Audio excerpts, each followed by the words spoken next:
Welcome to The Curious Leader, a podcast exploring the humble and human way of new leadership.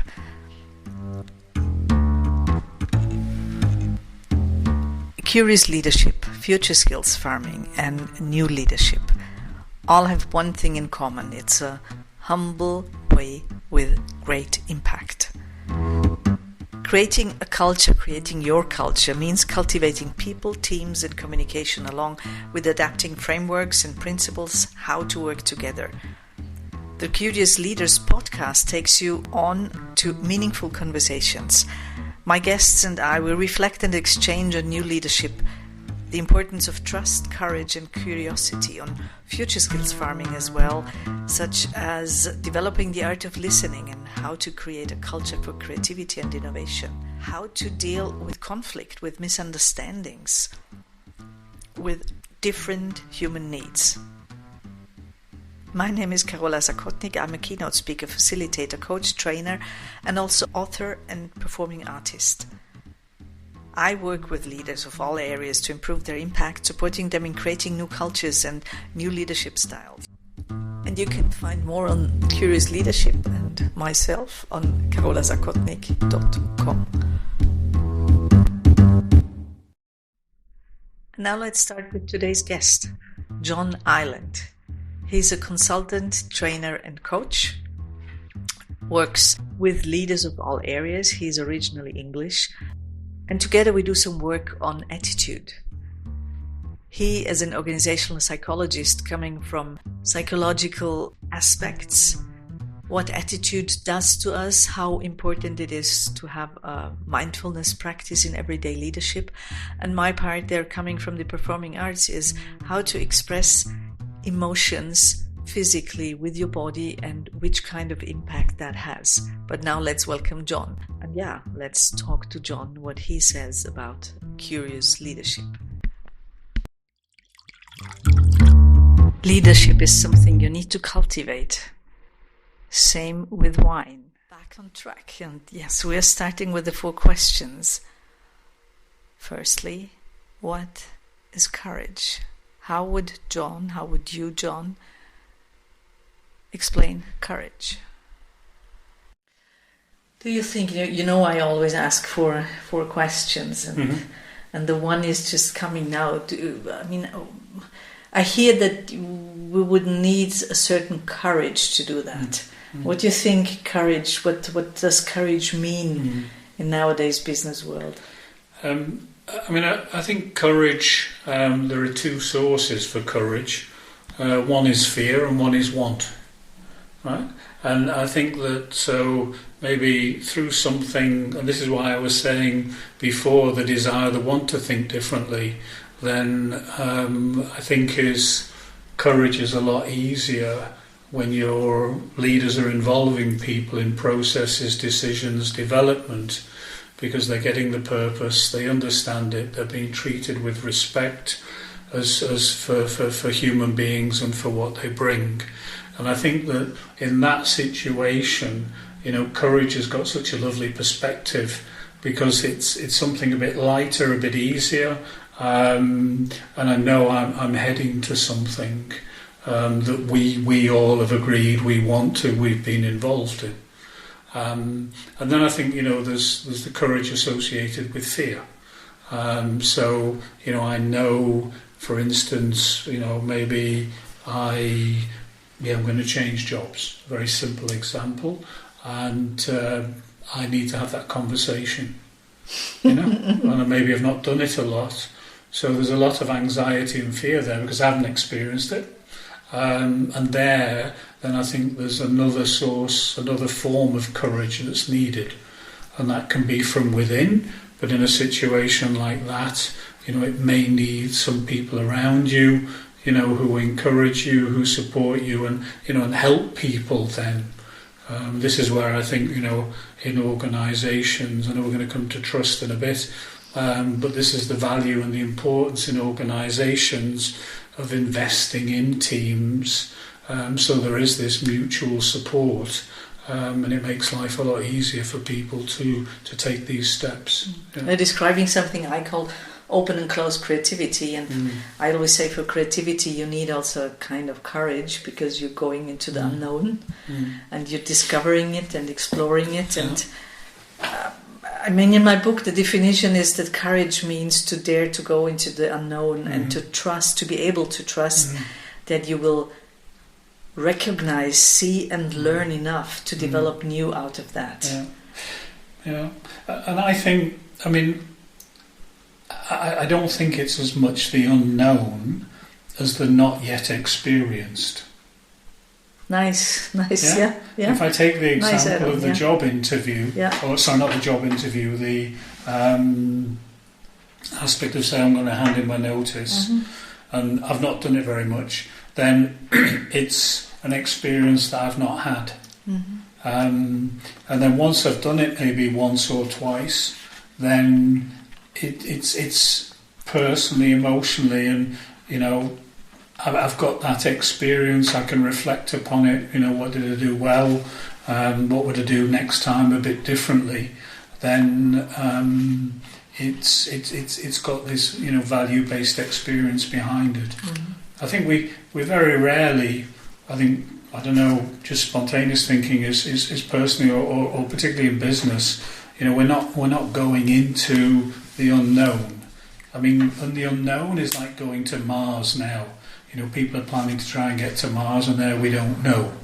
I think a lot of the time, as I say, it's again, we come to confidence in a minute, is how reflected and aware am I based upon my experiences of the skills I've got in order to do it, to take that step.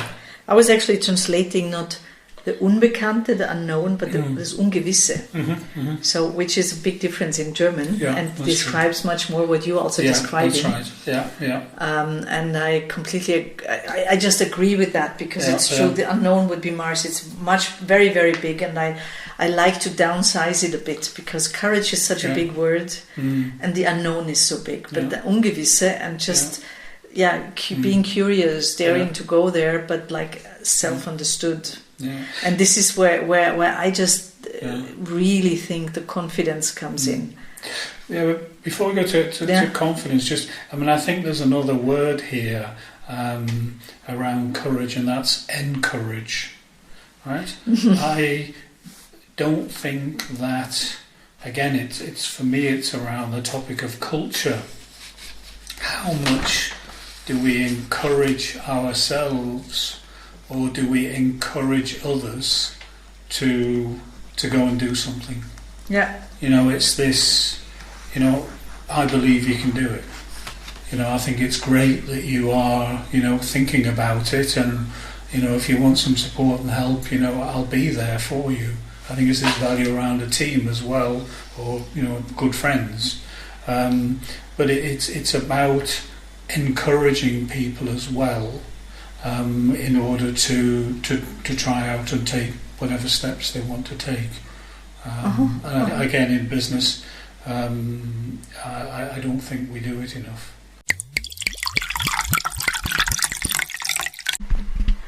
And John is an expert in leadership. He's an organizational psychologist, and he says that supporting people, teams and organizations get the best out of themselves is his passion, his experience, and also his specialty. Curious to hear more, so stay tuned. What we're talking about, I think there's another word we need to bring in with these topics, is the role of control, right? Because a lot of people, you know, have a need to, you know, to control, not let go. It's also a way of creating safety, no? Absolutely, we all need it. I mean, our brain is built to make sure that we're safe. So it's the most natural thing in the world, and that's there, and that's good, right? And for me, it's an and, you know, it's around this desire, this want to. It's about, out of the want is then the courage is easier, and if I've got the right people around me in a team, then I also get the encouragement. I mean, team could be a leader, but there's this encouragement, this belief. And I think there's one point here, which I'd like to throw in, it's not on the list, is the fact of reinforcing progress. Mm-hmm. Because often, we ask ourselves to do something, or people ask us, and I think there's way too little personal reflection to look at and realise the progress I've made in doing what I've done in a good way, not hammering myself for what went wrong, but for those small steps, that progress, to really acknowledge that within myself, maybe get feedback, and this I think is what gives us more of an inner foundation, an inner security then. I think people hop from experience to experience and take too little time really to reflect on what they've done and what they've achieved. So I think that what's important, going back to the word culture, is having a culture on the one side of encouragement to do, but also a culture where the time is taken in order to reinforce that progress and acknowledge that progress. Mm-hmm. For me, it's interesting because I was even considering to ask 5 questions, to start asking five questions, and the fifth would be, what role does reflection play? And I think it's crucial, actually. Yeah. I think it's the attitude you go into reflection. A lot of people, I think, this is very black and white, and it's a question to think upon for yourself. When you reflect on something, what attitude do you have to yourself, and what do you look at? And you don't just look at what you've not done well, what you've not achieved, but you have a good balanced, and again I bring the word you said before, I'm actually curious really to take a look at this, and to see what's happened, what was my contribution, what have I learned, and to really acknowledge that within myself as well. Reflecting about yourself and acknowledging achievements, also mistakes and what you learned about it. I think this is very, very crucial in leadership. So now you have a few moments to think while you listen to Maya Yaku and Everybody Loves the Sunshine.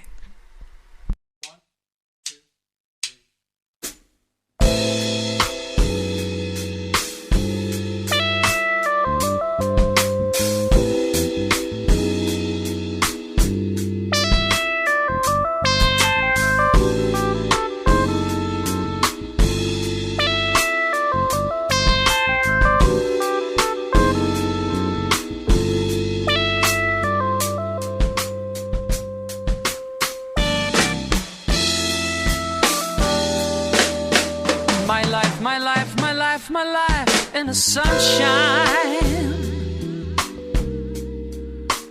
Everybody loves the sunshine. Sunshine. Everybody loves the sunshine. Sunshine. Folks get down in the sunshine. Sunshine. Folks get brown in the sunshine.